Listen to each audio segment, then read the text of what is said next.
Oui, la République a besoin de notre vigilance, en tant que citoyen bien sûr, mais à cet instant en tant qu'élu. Et à bien des égards, rappeler que les lois de la République se situent au-dessus de toutes les autres me semble tout à fait louable, juste et pertinent, bien légitime en somme. Mais tout de même, ce constat d'engagement républicain soulève quelques questions. Je me souviens par exemple, il y a une dizaine d'années, place Bellecour s'était rassemblée dans toute une farandole d'intégristes, ramassis de royalistes, de racistes et d'homophobes, venus écouter les éructations ridicules et enthousiastes d'une certaine Frigide Barjot et les envolées mollement lyriques portées par un mouvement manifestement séparatiste, la Manif pour tous. D'autres, comme M. Blanc, doivent aussi s'en souvenir. Autre exemple, il y a encore peu, alors que je questionnais notre assemblée sur l'octroi de subventions à des associations de scouts, dont il faut être ignorant ou de mauvaise foi pour nier que s'y développe de façon systémique un prosélytisme spirituel, que je me garde bien d'ailleurs de juger, certains allant même jusqu'à se marier uniquement entre scouts, j'ai eu droit de la part de Madame de Monti à des réactions indignées, à des cris d'orfraie, et de la part d'anonymes bien planqués derrière leur clavier, à des insultes et des menaces. J'ai même eu le déshonneur de figurer en bonne page dans un torchon d'extrême droite, valeur actuelle, ce qui n'aura naturellement pas échappé à celles et ceux d'entre vous qui y sont abonnés. Imaginez les conséquences si mon groupe avait voté contre cette délibération. Pourtant, là aussi, à en croire certains, il n'y a aucun risque de séparatisme, ni le moindre soupçon d'antirépublicanisme. De mon côté, j'observe simplement une méfiance et une indignation à deux vitesses.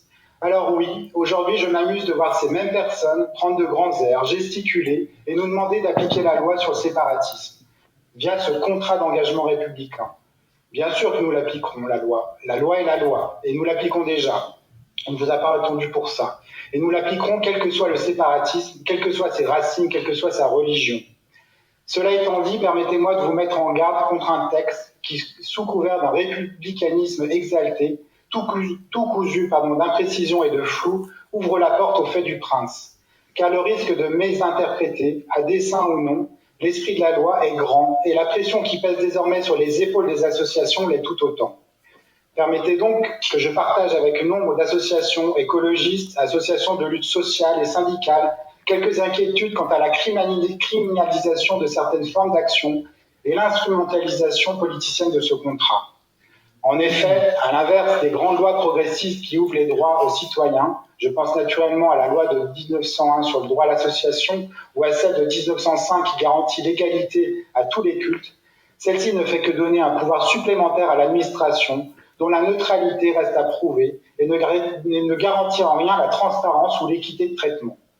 Le Conseil à la vie associative, qui est loin d'être une bande d'écolos, bobos, islamo, extrêmes, gauchistes, wokistes, va d'ailleurs plus loin et pointe l'absence, et je cite, d'informations claires, préalables et obligatoires sur les voies de recours susceptibles d'être exercées par les associations et les fondations mises en cause. Ainsi, en tant que républicain convaincu et militant, je me satisfais de notre volonté partagée et collective à protéger, chers collègues, notre modèle de société, où, en plus de la liberté, l'égalité et la fraternité, la laïcité figure en bonne place.